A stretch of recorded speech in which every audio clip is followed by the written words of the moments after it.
나라 전체가 조국 장관 문제로 시끄러웠지만 한반도 시계는 남북 정상이 발표했던 9.19 평양 공동선언 벌써 1년을 맞았습니다. 멈추듯 하지만요. 김정은 위원장 그리고 트럼프 대통령의 치열한 신경전이 오늘 다시 시작이 된 모양새인데요. 이분에게 꼭 들어봐야 하죠. 태영호 전 영국 주재 북한 대사관 공사 이 자리에 나와 계십니다. 안녕하십니까 공사님. 네. 예, 오랜만에 뵙습니다. 이 참 북미 관계가 조용할 만 하면 김정은 위원장이 또 이 비밀스러운 친서를 꾹 찌르더라고요. 실무 협상도 안 하고 바로 트럼프 대통령과 직거래를 한 이유가 무엇입니까? 이렇게 직거래를 한 그런 이유는 새로운 것이 아닙니다. 네. 트럼프 행정부 출연 이후 북한은 줄곧 미 행정부를 향해서 투트랙으로 가고 있습니다. 밑에 실무진에서는 지금 현재까지도 네. 실무 협상을 앞두고 대치 상황을 계속 유지하고 트럼프 대통령에 한해서는 계속 라브콜을 보내는 겁니다. 그것은 바로 이 트럼프 대통령이 대단히 이 언론이나 또 세계 여론 앞에서 자기가 미국 내의 행정 관리들을 마음대로 움직이고 있다라는 걸 트럼프 대통령이 상당히 보여주기 좋아하는데 네. 이렇게 트럼프 대통령에게 계속 라브콜을 보냄으로써 트럼프 대통령이 자기 밑에 있는 실무진에게 계속 이 입장을 고집하지 말고 북한이 요구하는 그런 계산법대로도 한번 생각해보라고 압력을 가하기 위해서 트럼프를 지금 움직이려고 하고 있다. 이렇게 저는 판단합니다. 결국 내가 당신 편에 서 있을 수 있다라는 걸 계속 친서를 통해서 압박하는 것 같은데 네. 트럼프 대통령은 이런 걸 즐기나요? 볼턴 보좌관도 한 번에 경질하는 거 보니까요. 이 미국의 외교가들은 당황하겠어요.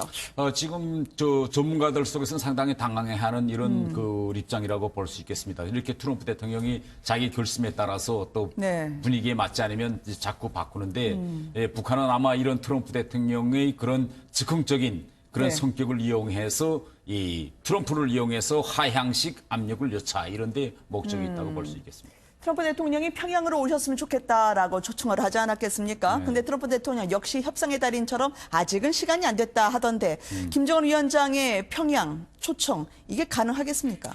우선 실제 그런 내용이 비밀 친서에 있었는지라는 거는 네. 팩트 체크는 좀 해야 되겠고 만약 현실적으로 그런 내용이 들어가 있었다면 김정은으로서는 트럼프에게 다시 한번 새로운 그 어떤 라브콜을 보낼 수 있는 그런 의미가 있었다고 봅니다. 그런데 김정은 네. 사실도 본인도 트럼프를 초청했다고 해서 트럼프 대통령이 가지 않을 것이라는 건 뻔히 알면서도 이제 그런 제안을 했다. 저는 이렇게 이제 판단합니다. 그러면 그럼에도 불구하고 최선희가 이제 9월 하순쯤에는 실무 협상을 하자라고 하면서 밑으로 또 물밑으로 대화를 텄잖아요. 네. 북한이 이번에 원하는 목표는 무엇일까요?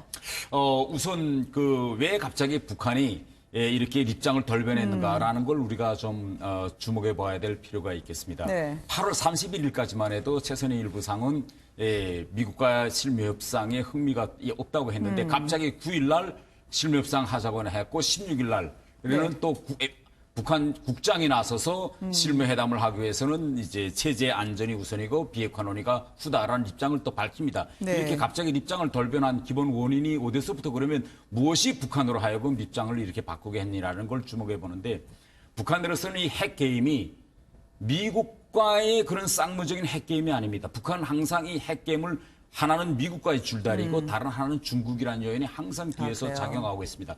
그러면 우리가 8월 31일부터 북한이 미국과의 실무협상에 나가겠다고 한 9일까지 이 한 주일 동안에 무슨 일이 있었느냐 이걸 눈여겨봤는데 바로 2일부터 중국 외교부장 왕이가 북한을 방문합니다. 그랬군요. 그런데 여기서 우리가 전혀 예견치 못했던 이 북한 외교로 말하면 중국과 북중 관계에서 대단히 큰 사고라고 할 수 있는 일이 발생합니다. 왕이가 갔는데 김정은을 못 만나고 돌아옵니다. 네. 그러면 우리가 6월 달에 시진핑이가 가서 북한과의 외교 관계가 완전히 톱으로 올랐는데 그 이후에 외교부장이 갔는데 김정은이가 만나지 않고 돌려보냈다. 이것은 북한과 중국 사이에 상당히 심각한 문제가 지금 발생했다는 걸 우리가 예측해 볼 수 있겠습니다. 그러면 네. 어떤 문제가 발생했을까 이런 건데 제가 판단하건대는 지금 김정은의 최대 관심은 3차 미북 정상회담이 아니라 시진핑과의 정상회담입니다. 시진핑이 왔기 때문에 이제 김정은은 조만간에 이제 북중 간의 외교 관계 70돌 이런 데를 주면서 중국에 가야 하는데 네. 중국으로서는 시진핑이가 왔다 간 다음에 북한의 입장이 유연해지고 한반도의 평화 과정이 쭉 무리고 나갈 것으로 봤는데 오히려 김정은은 시진핑이 왔다 간 다음에 미사일을 줄곧 쏴댑니다. 네. 그러니까 중국으로서는 미국과의 관계에서 마치 시진핑이가 뒤에서 김정은을 밀어주기 때문에 김정은이가 이렇게 배 내밀고 계속 미사일을 쏘는 모양새인데 이게 중국으로서는 상당히 이 미중 무역 분쟁 확전을 앞둔 상황에서 북한이라는 이 김정은이가 결국은 부담으로 다가갈 수 없습니다. 다가오고 있거든요. 그래서 네. 어떻게 하면 김정은을 맞아 들이더라도 김정은이가 좀 미국과의 협상도 열고 평화와 화해 무드를 열어줘야 중국으로서도 네. 김정은을 이제 베이징에 받아들일 수 있는. 그래서 왕이가 필경 가서 아마 김정은에게 시진핑을 만나려면 중국에 오는 것도 중요하지만은 그 네. 전에 미국과 좀 네. 협상을 해라라고 압력을 넣었을 겁니다. 그런데 원래 김정은이는 왕이를 만났어야 되는데 왕이가 이런 전제 조건을 들고 난 걸 보고 그 순간에는 화가 나서 안 만나지 않겠다 해서 돌려보냈는데 네. 아마 돌아간 다음에 곰곰이 생각해 보았죠. 중국이 이라는 이 요인을 북한이 무시하고 과연 이 핵 생존 게임에서 견딜 수 있느냐 이건 네. 전혀 불가능합니다. 그래서 저는 이 중국이 그런 요인을 받아들여 가지고 결국은 미국과의 실무 협상에 나가는 것 같은 이런 모양새를 보이려고 하지 않느냐 이렇게 생각합니다. 그러니까 중국이 의외로 이제 팔을 비틀어서 미국과 좀 평화 분위기를 무르익게 하라라고 얘기했다고 말씀하셨는데 그러면 이렇게 이 질문 드려도 되나요? 마치 정서불안처럼 트럼프 대통령한테 대화를 제의했다가 바로 얼마 안 돼서 미사일도 쏘고 그랬단 말이죠. 오늘 또 뉴스에 보니까 마치 우리의 가장 소중한 것을 드릴게요라고 영변을 없애겠다라고 얘기를 했다가 이것도 재가동했다는 흔적이 나오고 있거든요. 이건 무슨 심사입니까? 예, 지금 현재 북한과 미국 사이의 핵 협상에서 무엇을 주고받겠느냐 이것이 가장 큰 문제입니다. 그러면 김정은은 이미 트럼프한테다가 영변 핵시설을 내놓겠다고 했어요. 네. 그런데 이 영변 핵시설을 어떻게 평가하느냐라는 문제가 지금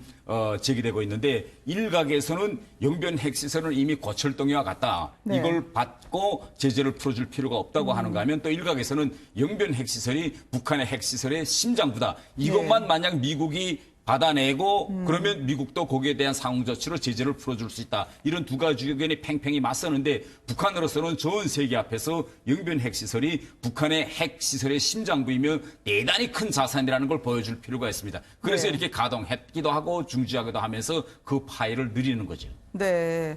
그러면서 이제 우리가 드리는 게 진짜 좋은 겁니다. 다시 한번 잘 보세요라고 얘기를 하는 것 같다라는 말씀하시는 것 그렇죠. 같은데요. 우리가 진짜 앞으로 미국과의 협상에서 북한이 진정으로 영변 핵시설을 영구 폐기한다면 북한으로서는 정말 큰 걸 내놓는 거다라는 네. 걸 보여주기 위해서 저렇게 영변 이 핵시설 문제를 계속 부풀리고 있다 이렇게 볼 수 있겠습니다. 결국 이제 시진핑이라는 이 장형을 빨리 만나기 위해서는 미국과 실무 협상의 스피드를 올려야 된다라는 그런 취지의 말씀을 해주셨습니다. 그러면 우리는 어떻게 됩니까? 이게 외교 슈퍼볼이라고 유엔 총회가 불리던데요. 우리가 결국 이제 문 대통령이 이 총리 가시려고 하다가 트럼프 대통령과 이제 원포인트 회담이 잡힌 것 같습니다. 어떻게 전망하시는지요? 이게 한국과 미국 간의 동맹을 확인할 수 있는 자리가 될까요? 아니면 우리가 좀 압박을 많이 받을까요?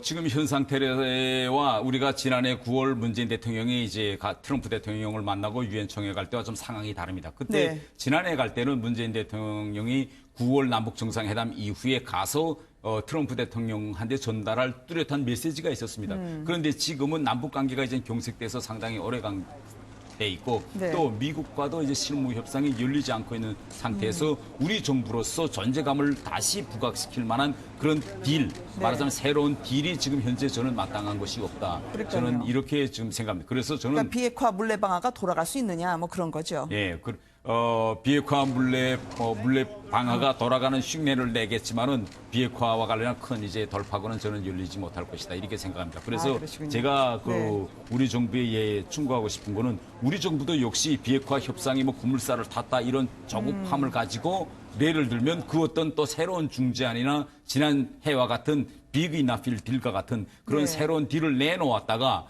결국은 그것이 실현 안 되거나 그것 때문에 또 남북관계가 경색되는 이러한 걸 피하려면 지금 현 시점에서는 조급함이나 성급함을 보이지 말고 한 발 좀 뒤로 물러나 있는 것이 어떤가 저는 이렇게 생각합니다. 네. 근데 우리 쪽은 물러나지는 않는데요. 쌀도요 5만 톤 보낸다고 하면서 이제 거의 8억 들여서 쌀 포대까지 만들었다고 하는데 북한 측에서 안 받아주겠다고 한다고 하더라고요. 이게 지금 달면 삼키고 쓰면 뱉는 그런 식으로 우리가 취급을 당하고 있는 셈인데 왜 안 받습니까? 쌀은 북한이요. 지금 북한도 쌀은 대단히 필요한 겁니다. 그런데 네. 지금 통정부 대남 라인 쪽에서는 마치도 지금 하노이 회담에 결렬된 그러한 책임의 일부분을 지금 네. 우리 정부에 있다고 계속 얘기하는 이런 상태에서 이 쌀을 받으면 대남 라인 쪽에 지금 체면이 서지 않고 있습니다. 지금 네. 현재 하노이 회담 이후에 이걸 총주괄했던 대남 라인이 위축되어 있는 상황에서 현 시점에서 대남 라인에서 누가 김정은에게 이거 지금 쌀이 오는데 받아서 좀 먹읍시다라고 대담하게 네. 제기할 이런 사람이 지금 없는 것이 문제입니다. 아, 그래요. 아니, 지금 벤투호가 10월 15일 평양 원정 갈 수 있나 그것도 여쭤보신 분들이 굉장히 많아요. 더더군다나 이제 김정은 만약에 11월에 부산에서 개최될 한아세안 특별정상회의에 올 수 있을지 우리 쪽은 상당히 기대하면서 의미는 일일 것이라던데요. 지금 11월 달 이제 한세안 그 회의에는 김정은은 저는 올진 않을 것 같습니다. 네. 지금 11월 달 이 안에 우리가 그 기적을 만들어낸다는 건 전혀 불가능하고요. 벤투호의 평양 방문은 저는 이제 가능할 것이다 이렇게 그래요? 생각합니다. 지금 북한이 네. 여기에 적극적으로 화답하지 못하고 있는 것은 이러한 문제를 실무적으로 빨리빨리 매듭 지어야 할 대남 라인이 지금 고의나 오르다시피 하고 있는 상황이기 때문에 네. 이런 문제는 이제 좀 시간이 가면서 김정은한테 이제 결론을 받아서 이제 답변이 나올 거다. 저는 이렇게 생각하고 있습니다. 네. 김정은 입장에서는 이제 뭐 미국 쪽은 대충 주물러 받고 우리 쪽에 한번 정치도 기웃해 볼까라고 생각을 하는 걸까요? 황교안 대표 삭발에 대해서 이례적으로 북한 쪽에서 반응이 나오던데 그들의 의도가 뭡니까? 북한은 시정일관 한국의 남남 갈등을 어떻게 하면 계속 이제 부추기고 이것을 크게 만들겠냐. 여기에 이제 정적으로 이제 집중되어 있다. 이렇게 볼 수 있습니다. 그래서 뭐 이번에 황교안 대표의 삭발을 딱 정조준했다기보다는 네. 그저 자유한국당에서 하는 일은 덮어놓고 계속 이제 그 북한 측으로서 내리 이제 저기는 이런 입장의 연장선에 있다. 이렇게 볼 수 있겠습니다. 아, 그래요? 혹시 그러면 말이죠, 공사님. 비핵화 그거는 이제 뭐 우리 쪽과 관계없이 이제 서서히 가고 있고 되든 안 되든 총선 쪽에 한번 영향력을 행사해보자. 과거의 나쁜 버릇이 좀 나오진 않을까요? 북한이 말이죠. 그 우리 총선이 아니면 미국이 우리 총선에요. 이제 그 좀 더 상황을 지켜봐야겠지만 이제 4월 총선을 북한이 한번 좀 이행해 보자고 네. 나올 수도 있는 그런 가능성도 저는 배제할 수 없다 이렇게 생각합니다. 왜 그렇습니까? 북한으로서는 지금 물론 북한으로서는 뭐 한국에서 진보 정권이 들어서든 또 네. 보수 정권이 들어서든 남북 관계에서는 북한이 이제 큰 돌파구는 열리지 않을 것이라고 보지만은 그래도 한국에서 이제 진보 정권이 정권도 차지하고 또 국회에서도 다수석을 차지하고 있는 것이 보수 정권이나 보수 세력이 올라가는 것보다도 북한은 좋다 이렇게 판단하고 있기 때문에 그렇게 볼 것입니다. 그렇군요. 참 이 복잡한 우리 상황 보면서 김정은의 속내도 복잡할 것 같습니다. 오늘 일도 남마처럼 말씀해 주신 얘기 잘 들었습니다. 고맙습니다, 공사님. 예.